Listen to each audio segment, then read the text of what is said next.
Ganga Goya. Ya, hoy. Un eloto.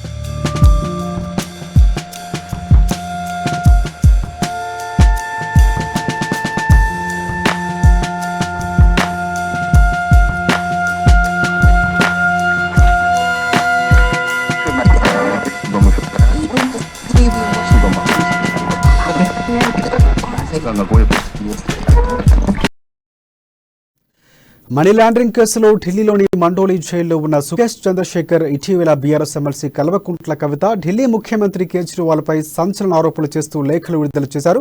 అయితే తాజాగా మరో 5 పేజీల లేఖలు విడుదల చేసి మరో సంచలనాలకి ఆయన తెరలేపారు. ఎమ్మెల్సీ కవిత ఫోన్ నెంబర్లను చెబుతూ స్క్రీన్ షాట్లను కూడా విడుదల చేశారు. ఇక ఇదే అంశానికి సంబంధించి మరింత సమాచారం అందించడానికి మా బ్యూరో చీఫ్ కృష్ణమూర్తి లైవ్ లో మనకు సిద్ధంగా ఉన్నారు. కృష్ణమూర్తి, చెప్పండి. Thank you Rajasekhar. సుకేష్ చంద్రశేఖర్ అంటే మనీ లాండరింగ్ కేసులో ప్రస్తుతం ఢిల్లీ జైల్లో ఉన్న సుకేష్ చంద్రశేఖర్ తాజాగా 5 పేజీల లేఖను విడుదల చేశారు.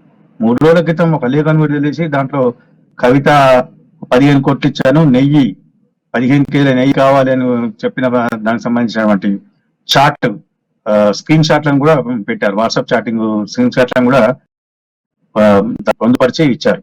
అయితే ఈ విషయంలో కవిత స్పందిస్తూ ఆ సుకేష్ చంద్రశేఖర్ ఎవరో తనకు తెలియదు, కావాలని తనను రాజకీయంగా ఇబ్బంది పెట్టేందుకే ఇవన్నీ కుట్రలు చేస్తా ఉన్నారు అని చెప్పారు. అదేవిధంగా కేసీఆర్ ను ఎదుర్కోలేకనే తనను బలిపశం చేయాలని చూస్తా ఉన్నారు కోణంలో కొంత ఆరోపణ చేశారు. సుకేష్ చంద్రశేఖర్ తో తనకు పరిచయం లేదని చెప్పారు.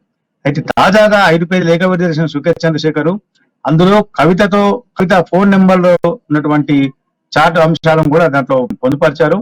వెల్కమ్ టు తిహార్ జైల్ అంటూ ఢిల్లీ సీఎం కేజ్రీవాల్ కు కవితకు కూడా ఆయన వెల్కమ్ చెప్పారు. అంటే మొత్తంగా చూస్తే సుకేష్ చంద్రశేఖర్ ఏదైతే వీళ్ళు ఢిల్లీ ఎక్సైజ్ పాలసీలో అవకతవకలకు పాల్పడ్డారు, అక్రమాలకు పాల్పడ్డారు, కుంభకోణానికి పాల్పడ్డారు అన్న అంశాల విషయంలో కొంత స్పష్టత ఇచ్చేందుకు సుకేష్ చంద్రశేఖర్ ప్రయత్నిస్తున్నగా మనకు స్పష్టంగా అర్థమవుతా ఉన్నది.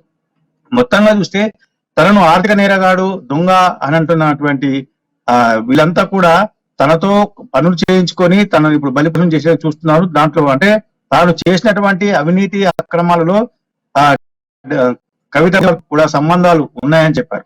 మరోవైపు ఏంటంటే అసలు ఢిల్లీకి చెందిన సుకేష్ చంద్రశేఖర్ కు తెలుగు చాటింగ్ ఎలా వచ్చింది అంటే ఇవన్నీ రాజకీయ వేధింపులలో రాజకీయ బెదిరింపులలో కారణంగా కొంతమంది కావాలని వీటిని విడుదల చేస్తున్నారని చెప్పేసి బీఆర్ఎస్ వారి ప్రచారం చేశారు. దీని మీద కూడా సుకేష్ చంద్రశేఖర్ స్పష్టత ఇచ్చారు.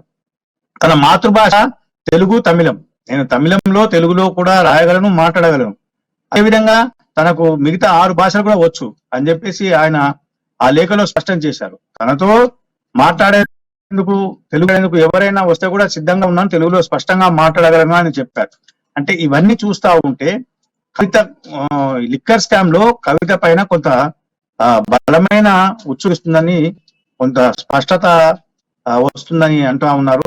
ముఖ్యంగా దర్యాప్తు సంస్థలు శేఖర్ జైల్లో ఉన్నప్పటికీ ఆయన కోర్టు అనుమతితోటి ఈ లేఖలు విడుదల చేసిన సుకేష్ చంద్రశేఖర్ న్యాయవాదులు చెప్తా ఉన్నారు. మొత్తంగా చూస్తుంటే కవిత అరెస్టు తప్పదు అన్న కోణంలో సుకేష్ చంద్రశేఖర్ కొంత సందేశాలను జైలు నుంచి పంపిస్తా ఉన్నారు. ఇందుకు సంబంధించి కూడా అంటే ఏదైతే కేజ్రీవాల్, కవిత వీళ్ళిద్దరూ సుకేష్ చంద్రశేఖర్ ఆరోపణలను ఖండించినప్పటికీ వాటికి సంబంధించిన ఆధారాలను ఇస్తానని చెప్పారు.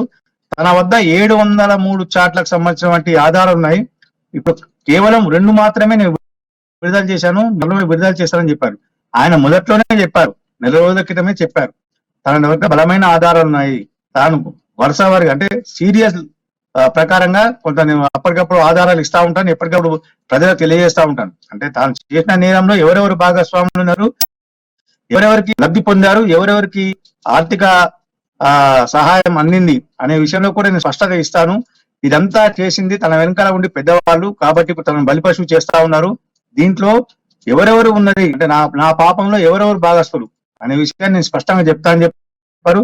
తదనంగానే జైల్లో నుంచి ఎప్పటికప్పుడు అంటే 2 రోజులకు 3 రోజులకు వారానికి కొన్ని లేఖలు విడుదల చేస్తూ రాజకీయ నాయకులను రాజకీయ పార్టీలో కొంత ప్రకంపన సృష్టిస్తా ఉన్నారు. ఇటు ఢిల్లీ లిక్కర్ స్కాము 2 రాష్ట్ర ప్రభుత్వాలను కొంత అతలాకుతలం చేస్తున్నాయని మనం చెప్పక తప్పదు. ఆ ప్రభుత్వాన్ని అంటే ఢిల్లీ సీఎం కేజ్రీవాల్ ను రేపు right, thanks for updates Krishnamurthy.